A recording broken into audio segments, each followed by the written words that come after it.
الحمدللہ رب العالمین والصلاة والسلام علی رسول اللہ اما بعد۔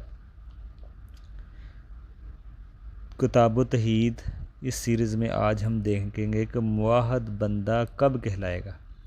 دیکھیں، موحد بندہ عقیدہ توحید اور موحد بندہ پھر کہلائے گا کہ جب بندہ اللہ تعالیٰ کو ایک جانے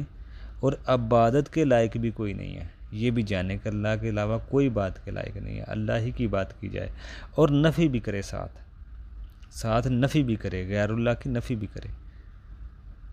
ٹھیک ہے نا، یہ دونوں چیزیں ملیں تو پھر آپ کہیں گے کہ یہ دعوت ہے عقیدہ توحید کی۔ اسی طرح ہر نبی کا یہی پیغام ہوتا تھا کہ اللہ تعالیٰ کی عبادت کرو اور طاغوت کی بات نہ کرو۔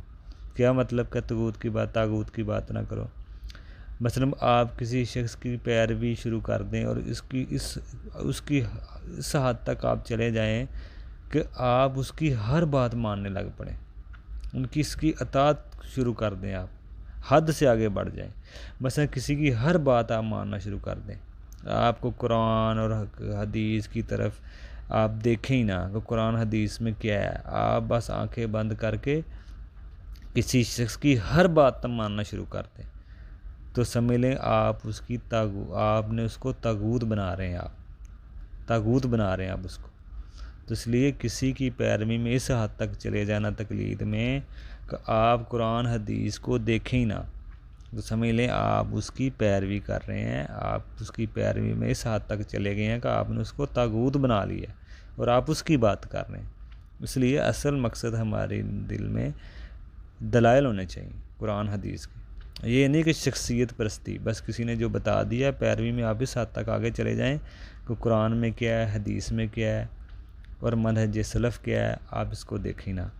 یہ بات اس کو آپ کہیں گے طاغوت۔ اسی طرح امام ابن قیم فرماتے ہیں کہ آپ کسی کو اس کے مقام سے اوپر لے جائیں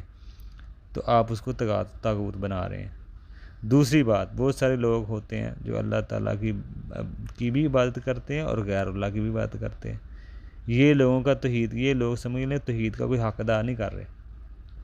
بلکہ ان لوگوں نے شرک کی ملاوٹ کر لی ہے۔ تو اسی طرح دوسری بات اس میں یہ ہے کہ ماں باپ کے بھی بڑے، جس طرح اللہ تعالیٰ کا حق ہے توحید، اس طرح ماں باپ کے بھی حقوق ہیں، اور اللہ تعالیٰ نے اپنے حق اور اپنے نبی کے حق کے ساتھ ماں باپ کے حق کا ذکر کیا ہے، تو ماں باپ کے حقوق کا بھی خیال رکھا جائے، اللہ کے حقوق کا، نبی علیہ السلام کے جو حقوق ہیں ہمارے اوپر، اللہ کے حقوق ہیں، اور ہمارے ماں باپ کے جو حقوق ہیں، اللہ اور رسول کے بعد جو ہمارے اوپر حق ہے وہ ماں باپ کے حقوق کا ذکر کیا گیا اللہ تعالیٰ نے قرآن میں، اپنے حق اور نبی کے حق کے ساتھ ماں باپ کے حق کا ذکر کیا۔ تو اسی طرح آپ اس میں ماں باپ کے حقوق کی اہمیت کا آپ اس سے اندازہ لگا سکتے ہیں۔ اسی طرح دوسرا مسئلہ کہ صرف اللہ تعالیٰ کی عبادت کرتے رہیں، صرف یہ مفید نہیں ہے جب تک آپ غیر اللہ کی عبادت سے انکار نہیں کریں گے۔ آپ اللہ کی عبادت کے ساتھ ساتھ آپ غیر اللہ کا بھی انکار کریں، جو شریک ہیں ان کا انکار کریں، چاہے کوئی اللہ کا وہ بڑا مقرب ہی کیوں نہ ہو جس کو آپ شریک بنا رہے ہیں، جس کو کوئی شریک بنا رہا ہے، چاہے وہ اللہ کا کتنا ہی مقرب کیوں نہ ہو، فرشتے ہو سکتے ہیں جس کو آپ شریک کر رہے ہیں، ٹھیک ہے نا، نبی ہو سکتے ہیں،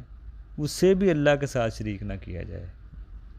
چاہے وہ ہستی کتنی بھی اللہ کے قریب ہو، ان کو بھی اللہ کے ساتھ شریک نہیں کیا جا سکتا، چاہے وہ جبرائیل علیہ السلام ہیں، فرشتے ہیں یا نبی ہیں، کیونکہ اللہ تعالیٰ ہی رازق ہے، اللہ تعالیٰ ہی خالق ہے۔ اسی طرح جب رازق اللہ تعالیٰ آپ مانتے ہیں تو پھر رزق کی کمی کی وجہ سے، رزق کی تنگی کی وجہ سے بعض لوگ بچے نہیں وہ لیتے، مطلب کہ وہ مفلسی کے ڈر سے بچوں کو قتل کرنا شروع کر دیتے ہیں۔ اس سے کیا مراد ہے؟ اس سے مراد یہ ہے کہ وہ یعنی کہ بچے کی ماں کے پیٹ کے اندر ہی اس کو ختم کرتے ہیں، تو یہ بھی بہت بڑا ظلم ہے، مفلسی کے ڈر سے بچوں کا قتل کرنا ماں کے پیٹ کے اندر، یہ بہت بڑا ظلم ہے اور گناہ ہے۔ تو اس لیے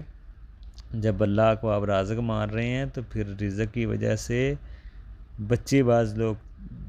پیدا نہیں کرتے، رزق کی تنگی کی وجہ سے، تو جب رازق اللہ ہے تو پھر آپ رزق کی وجہ سے کہ بچے پیدا ہوں گے، کہاں سے کھائیں گے، حالات اس طرح ہیں، خرچے بڑھیں گے تو آپ سمجھ لیں رازق اللہ کو نہیں مار رہے. جس اللہ اگر آپ کو دے رہا ہے آپ کو بچوں کو بھی دے گا. تو رزق کی وجہ سے، رزق کی تنگی کی وجہ سے، رزق کی مفلسی کے ڈر سے